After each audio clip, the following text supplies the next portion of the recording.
Hey there, everybody. Welcome to our review of The Boys Season 3, Episode 3, HomeLight Shippers. Where you be at? No, No, no, they're no, no, nowhere, no, nowhere. no, no, no. Ah, Oh okay. no. Out of all of the moments of this season that have made my skin crawl, there are two very, very specific ones in this episode. Number one, the entire ending of this. And number two, the entire scene of the Deep and Timothy, which Oh, I Timothy. Oh, I am so not into octopus or squid or anything with tentacles. It just creeps me out. But oh my God, did they ever make me feel bad for Timothy? I'll be honest, I couldn't even watch it. I just closed my eyes and listened to the sounds. I was like, okay, this is too much for me. This is my No. line. I I cannot cross it. I couldn't watch it either. I tried to close my eyes, but listening to the sound effects, whoever put that together, they just did an excellent job because it was just such a creep show. R.I.P. Timothy, you're a real one. We care about you here. Okay, all right. We have a lot to get into here in this dark, weird, twisted episode. Go ahead though. Hit that subscribe button. We've already discussed season 3, episodes 1 and 2, so go ahead and check those out as well. And we're covering Obi-Wan here at the channel. So if you're watching that, we're watching that. Animal Kingdom coming up. Yeah. House of the Dragon later this summer. And we've been covering Better Call Saul. Second half of that's coming up in July. So hit that subscribe button. Stick with us. There's lots of good stuff coming up here. And follow us over on Instagram, Matt and Jess TV. All right. Let's just start with the Deep. Because listen, this was one of my biggest criticisms of the Deep storyline for the past little while. Since he's been kicked out of the Seven, it kind of has just felt like they didn't really know what to do with him. He was just so disconnected from all of the story that was going on that I was kind of like, how long are they really going to be able to keep this going? And I said this in the premiere, like, Deep needed to just be back with the Seven. And he is. I just I couldn't believe it, the way that they were able to actually put this together. It felt right, but it felt so wrong. That is perfect for the boys, like 1,000,000%. And of course, there are a couple of different interesting wrinkles that are going on here. First and foremost, the whole reality TV concept. I say this as a former reality show contestant. No surprise that the people who were on this show the entire time with some expectation of getting picked end up finding out at the very end that the entire game is rigged because of somebody who, as it turns out, the hosts of the show already knew and had a pre-existing relationship. Oh, Shocking. I mean, I don't think anybody's really that shocked. We've all known reality TV has an element of storytelling to it. I mean, it just is the way that it is. heck, this is almost the Jeopardy. Hey, I'm the producer. I'm hiring myself to be the new host sort of situation going on. So it's like that wrinkle of all of this. The challenge I kind of felt with a lot of this going in was like, okay, Starlight, understandably, is going to want to have nothing with the Deep being back in the Seven. She is going to be so unbelievably opposed to this, so we need to find a way, story-wise,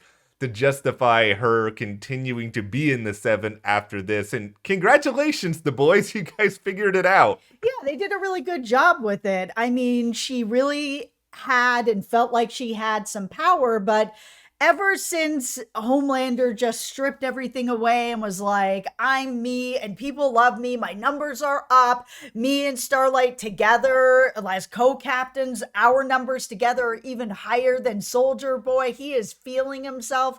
That even when she was like, I'm not letting this happen, the Deep is not coming back. Yeah. I just remember, I have this tape, that finally he was like, release it. I don't even care. You have two options with me. Either you can keep the tape to yourself and we can go on about the Seven and people can love me, which is what I would like. However, I'm also okay with option 2, which is you release the tape and I just burn America to the ground and you can't stop me.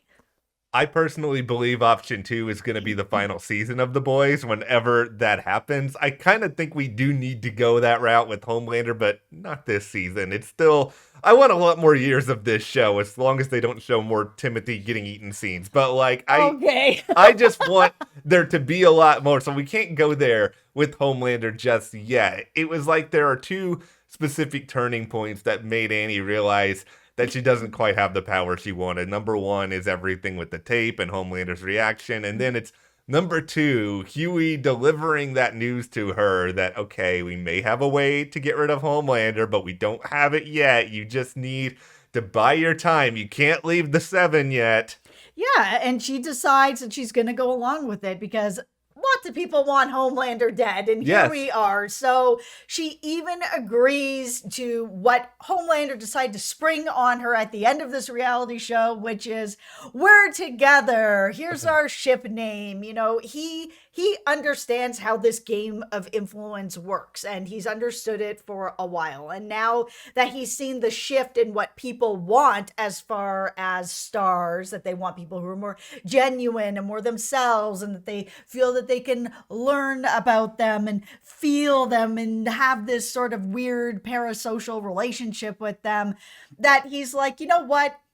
My star is even bigger if I'm with her. So I'm going to just spring this, that we are in love. And she's just like, whatever it takes is basically what Huey said, that even if it ends up costing her life, whatever it takes. And she's like, all right, let's team up. I'm here. This feels kind of like one of those like couples from The Bachelor who like stay together for a long time because they get more Instagram followers. It's sort of like the scene I think we're all going to see, and this feels inevitable now for episode 4, is that Huey is going to obviously see this clip and he's going to be in his feelings about it. But then it's also like, guess what, Huey? You asked her to stick around in the 7. You kind of did this to yourself, buddy. Absolutely. There's going to be some conversations that are happening, but, you know, he did say this, and this is the way that it's going to be. And he was already jealous about Supersonic, but I mean, he really doesn't have really anything to worry about there. Supersonic isn't seemingly interested in her. She's not interested in him. I mean, she did go to him and was like, listen, I'm telling you this as a friend. You do not want to be part of the 7. These are all the messed up things that are happening to me. These are all the messed up things that Homelander is doing. You can't do this. You're my friend, and I'm going to warn you about it. And originally he was like, okay, you know what? I will walk away from it. And it was actually really nice at the end to see him say, listen, like, we're friends and we've been friends a long time, and you shouldn't just have to take this all on by yourself. Like, I accepted the position. Like, I can help you. And it's just like, is he for real? Does he really want to help her? Is there another agenda? Does he want to get back with her? Is he really this nice of a guy? Does anybody on this show actually care? It's just, I have so many questions about him.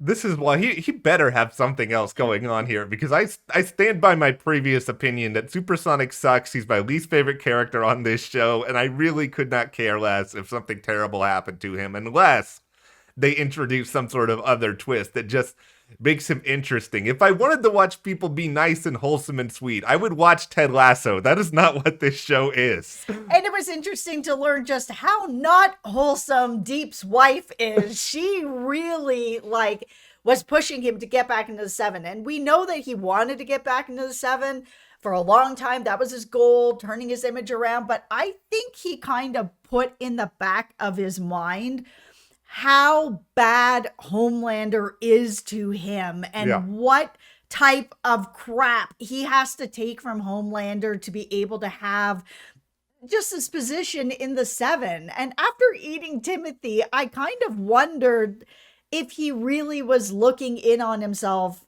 being like, is this really worth it? I mean, we saw him at the end on the show being like, and I'm back, but I'm really curious for the next episode to see how he's really dealing with this.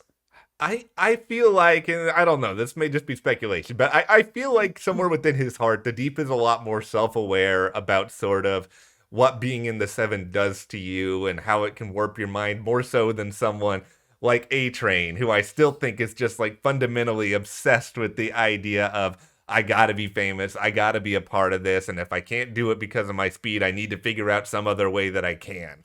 Yeah, we had this scene with him and his brother where he admitted, you know, that he's been going to the doctor, and his doctors basically told him, if you run again, you know, it might work out, but you also might be dead. So this is sort of where he is. And it makes me really wonder what the 7 is going to do with Adrian, because if he can't run at all and it's been a year and he's not running and he's not willing to even try, then how does he continue on with the Seven? I'm actually kind of surprised that the show hasn't focused in on that, to be like, okay, we either need to find a way to rebrand you and make up powers, or, you know, find a way to fudge your powers to keep you here, because if not, we need to get you out and we need to get another speedster in. It's really kind of bizarre in general how, you know, the Seven, just the name the Seven inherently implies that we're going to see these people all working together to some degree, but the Seven haven't actually been like in the same room together all season. I mean, Queen Maeve is just like completely MIA at this point. Okay, let's talk about Grace, Mallory, and everything that was going on in the past with Soldier Boy. We finally saw him in this episode. We had a little slice of the past with a story that's very much kind of mirroring what's going on over on Snowfall. If you're not watching that, you absolutely should be. It is fantastic. We also cover that here at the channel. This whole storyline, I think it's fascinating on a couple of different levels. It's important to have like this level of insight into Grace. It's important to recognize, okay, this is why she sort of kept some of this information herself. Like, she doesn't even have all the answers. And I do think we're setting up with something pretty interesting here when it comes to the larger question of, what does Soldier Boy know? Presuming Soldier Boy is, of course, out there, which we know that he is, judging from a lot of the trailers that are out there for this season. And then it's also like, if you find Soldier Boy, what can he really even do? What does he know? We know the end game is to, okay, we want to kill Homelander, but there's no guarantee this is going to get anybody anywhere. Yeah, we saw these flashbacks to where Grace is out there, you know, working her angle with her team, and we saw young Stan Edgar. Oh my God, I do not know who this actor is. I haven't seen him before, but 10 out of 10. He absolutely embodied him. Just his voice, his enunciation, everything. He was a perfect cast. So we saw that Stan has had this mission to bring Soups into the army since he was young. This has been going on. So he decides to bring down Payback, this team of Soldier Boy, and we saw Crimson Countess and Gunpowder and a bunch of other Soups that aren't really around anymore. Yeah. And they are ridiculous. And Grace is not having it. She's just like, they're flying around. They're going to give away our position. We're all going to get killed. And what happens? They all got killed. It turned into such a disaster. But here's the interesting thing about it, where we're going to start talking about some theories on what has happened to Soldier Boy. After the smoke clears, we're in this situation where Crimson Countess comes up to Grace and is like, Soldier Boy is dead. The Russians have flown off with his body. They had some sort of weapon that killed him and he's gone. Okay, listen, I don't know if I believe that.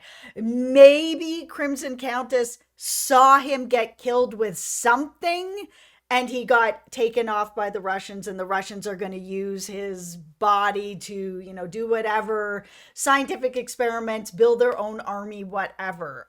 Or maybe she knows that he's some sort of a double agent and he has been all this time, because she is seemingly the only person that saw this magical weapon kill him, and then he just magically gets taken off by the Russians. I think that she knows more, that he was a double agent, that they ended up taking him away, and that would end up with us at the end of the season where Homelander will still be alive, because if this magical weapon doesn't actually exist, then there's no way to actually kill Homelander at the end of this season.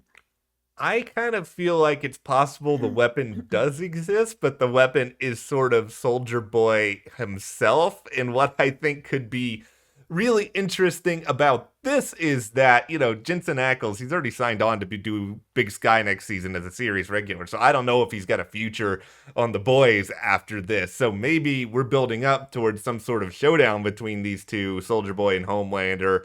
Homelander eventually survives, Soldier Boy is gone, everybody is then screwed, where it's like, okay, this guy was the one option. And the real problem here, of course, is that if Soldier Boy is your one option, and he's sort of like you suggested, almost like the Boys meets the Americans, where he's been like a double agent this whole time, or if he just gets sort of brainwashed by the Russians, which I think is also pretty possible here, he's not really gonna be willing to help like all these other Americans in the first place. I mean, Homelander is already dividing a lot of people himself. It's like he's probably doing a little bit of the work for Soldier Boy for him and sort of weakening this sense of unity.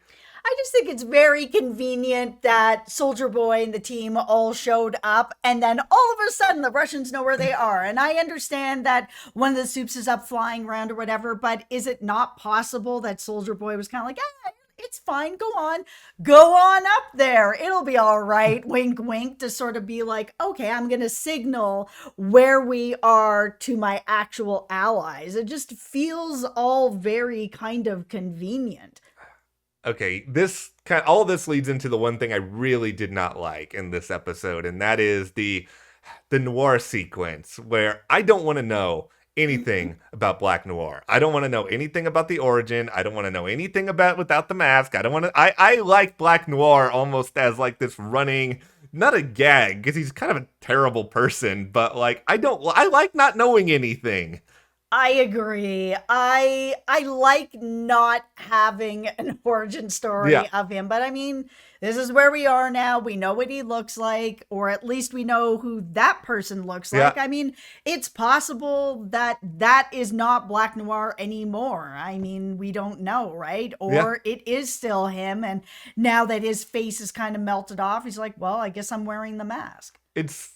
There could be like 200 Black Noirs over the course of time because they never talk. It's just like, I don't want to see none of that. Get it out of here. But anyway, that's just the small beef that I had with all of this. Okay, let's also talk a bit here about the Frenchie story. Oh, yes. Your favorite Frenchie. Let's do it. Yeah, I love Frenchie. Okay, so here is the real issue with Frenchie at this point, is that this is a guy who is, surprise to no one, getting pulled in a lot of different directions because he has his history with the boys. He's also got his history of before the boys. And lo and behold, as it turns out, there's some present connections to the Russians that are going on here as well, because everything in the world of television has to tie together really, really neatly. The boys is a little bit too on the nose with some of this stuff. We don't need the boys to be as full circle with the past and the present as we're getting here. Yeah, I agree. I mean, the whole story with Frenchie leading up to this,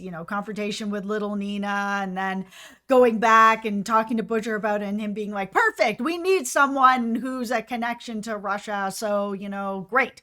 Set that up. That it's just kind of like, okay, yeah, it's a little bit convenient. It's a little too convenient. It feels a bit like they don't know what to do with my Frenchie this season. So they've thrown this in there, but I don't know. It was okay. Yeah, it just feels like they're going to use this as some sort of like obvious conduit to eventually get the Soldier Boy story going, which is fine. We need to get the Soldier Boy story going on some bigger level, but it's also kind of like at the same time, it's almost using Frenchie as just sort of a plot device. It's almost like, okay, you were responsible for getting us from point A to point B, but how much are we really going to learn about Frenchie through all of this other than like, okay, here are some of the people that he was working with, and I guess he can have some like back and forth with Kimiko over it, but I would just prefer his adventures with Kimiko because that's what I really like about that character. Me too. Okay, let's talk about Butcher and what he said to Ryan. Oh my goodness.